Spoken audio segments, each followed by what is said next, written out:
rent signs posted anywhere on Cloud or on Knollwood. That was an issue that actually just came up yesterday, and we're fine with that.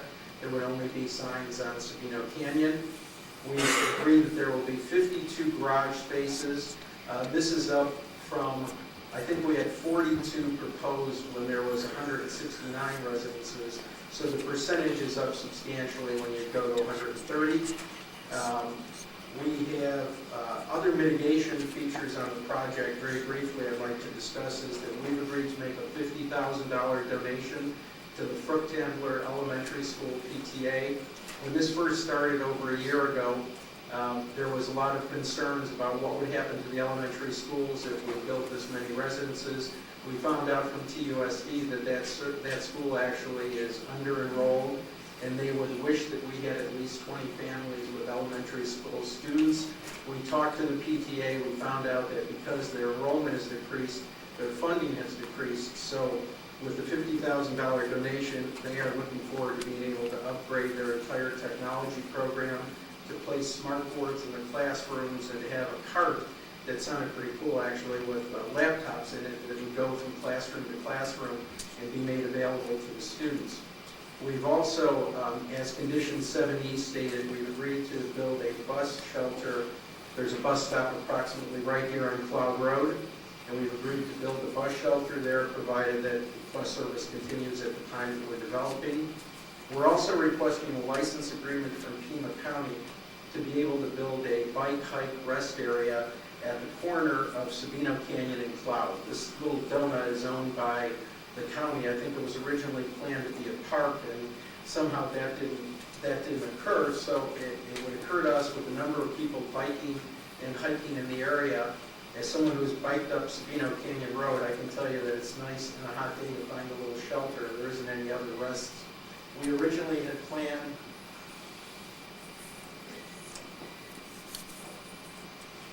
for that to look something like this, and this would be facing north.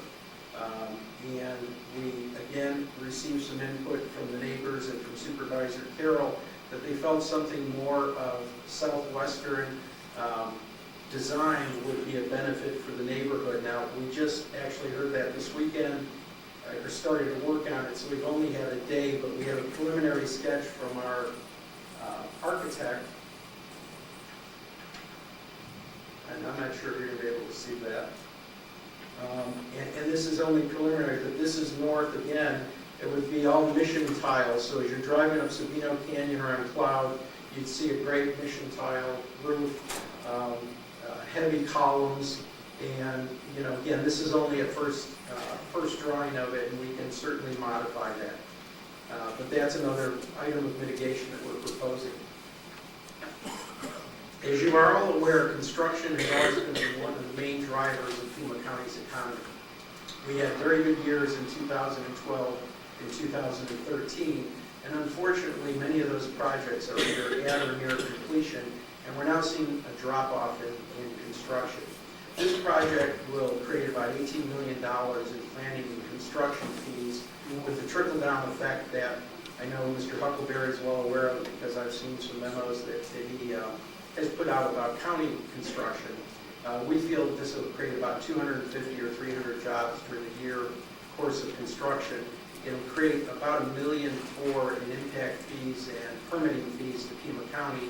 It will add property to the tax roll, all of which we feel are an economic benefit. So what we have is a combination of smart growth, a good infill project, an economic driver, and for those reasons I respectfully request that this board grant our application. Madam Chair? Supervisor Miller. I had some questions for Mr. Gugino. This compromise was negotiated by a handful of people, I understand, and this is the input that we got from area residents, and you're saying it was negotiated 1 week ago. And this concerns me greatly that the residents haven't had proper time to actually get this document. I just got it yesterday, and it appears Arlen just got it this morning. And so we sent it out to the residents last night when we got it yesterday afternoon, all of the residents that have protested. And I do know that the supermajority is still in place. No one has told their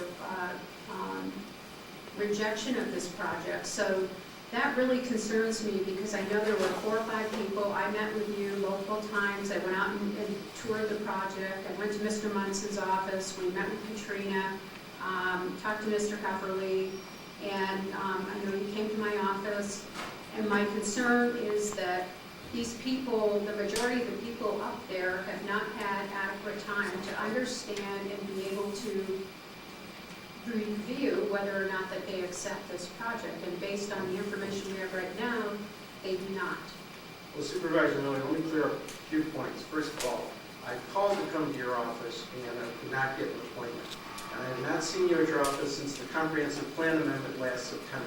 Mr. Gugino, that is not true. That is We true. toured the building out on River Road No, together. we talked about coming to your office. You said I came to your office. I did not. Can finish before you move on. Okay, I did not. We had 2 meetings, one at Chris Monson's office, and you recall that 3 of the people that I met with for the compromise were there at, and we toured 1000 West River Road, during which we had no discussions because it wasn't really a setting, it was a tour. It wasn't a setting to have discussion.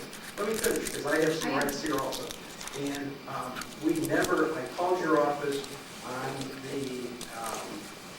I think it was the Friday of Easter weekend. I spoke to Joe, your aide, and I requested that you call me and left my cell number, and you never called me. I have not talked to you since then. You got the message, but you didn't call me. So it's impossible for me to negotiate and fill you in on things, quite honestly. I have some respect coming this way also. When I don't hear from you, I can only negotiate with those that are willing to talk. I met with a group who has formed a website. They accounted for about 80% of the form protest letters. So certainly, I would think that is the group, when they put out in writing that they represent 9 HOAs. And I know you have been exchanging information with them because you did with one of their representatives when we took the tour. And I'm sure you looked at him as a representative of this joint committee. Mr. Gugino, I did talk to multiple people, and my staff has been in constant contact with the representatives. I did return your call. If you didn't get it, I'm sorry, but I did return your call and left a message to call me back, and we did not hear back from you. And this has been an ongoing issue, and it's been constantly changing over the time. I think you would agree with that you've been trying to work with neighbors, and I respect the fact that you've done that. And however, the fact that, Mr. Colton gets it this morning, I get it yesterday afternoon, and just the dissemination of that to the residents, I don't think adequate time has been put out there for them to actually understand what is going to be happening on this property. And as I noted, there have been no withdrawals of the objections. There's still, we can ask what the number is and whether there's been any withdrawals from the staff. I think they're better prepared to answer that and get an unbiased opinion. We can disagree on that. And I have worked with many people on this and worked very hard on this to try to get a resolution. And when we met in Mr. Munson's office and discussed this, you weren't willing to do anything at that point, and you stated that. So we have tried to work with you, and we have been working with the neighbors, and they have all, and Mr. Hefferly specifically, I've been in constant contact with him. And end of the day, I think that I feel the fact that this came into my office yesterday, I got it through the back, and I wasn't sure whether it was the actual proposal or not. So I didn't add the compromise that you had reached.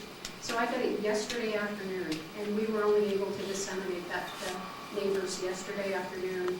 And who knows if they're home, if they got an opportunity to review it. That's just my point that I want to make about that. The other question I have for you is, how much was the footprint reduced or increased as a result of the change? I'm going to be glad to answer that, but first I'm sorry, but I have to respond to one of your comments because I've been doing this for over 35 years. I have never been disrespectful. I'm not trying to be disrespectful to you, but when you tell something that's not true, I apologize, but I have to correct you. I was never at that meeting that we had at Chris Monson's. I never said that I was not willing to compromise. As a matter of fact, I sent you an email later that day. Let me read it to you. And this was sent on March 31st at 6:27 p.m. Allie, thank you for taking the time this morning to meet the 5 of us to discuss the pending rezoning application. We look forward to the tour of the community at 4050 West Erie Road on Monday, April 14th, 2014, at 11 a.m. In the meantime, please let me know if there is anything I can do to address neighbor concerns or advance a resolution of this matter. That doesn't sound to me like someone who's not willing to negotiate. I apologize. I never got a response to this. So I'm not going to continue arguing with you. I apologize if I'm trying to. But let me answer your other question, and I'm sure you've got plenty of points. Okay?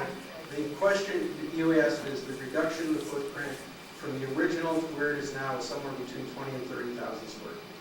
For the whole, with the garages Yes. and everything? Okay, that's a reduction in the footprint. Yes. Now, I would like to, your beginning of your email, you said thank you for meeting with the 5 of us yesterday. That was the meeting at Chris Munson's office, correct? Yes. Okay. I you said- just- Just a minute. Who's ever got the cell phone, please turn it off and respect the people in this. Thank you. You just I stated. know that happens, but You just stated that I did not meet, you did not meet with me at Chris Munson's office. We did. I did not state No, that. we did not. Supervisor Miller, I said that I met with you. I said I did not say that I was not willing to compromise.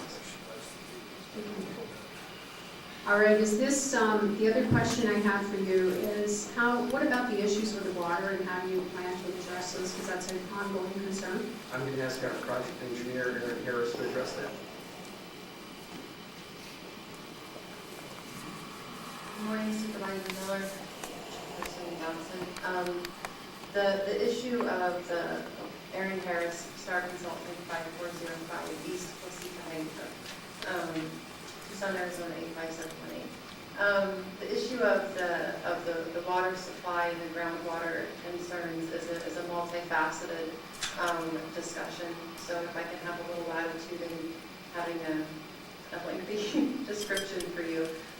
This project is in the Metro Water service area, and because of the way their system is set up, they do not have access to a renewable water supply available in this area.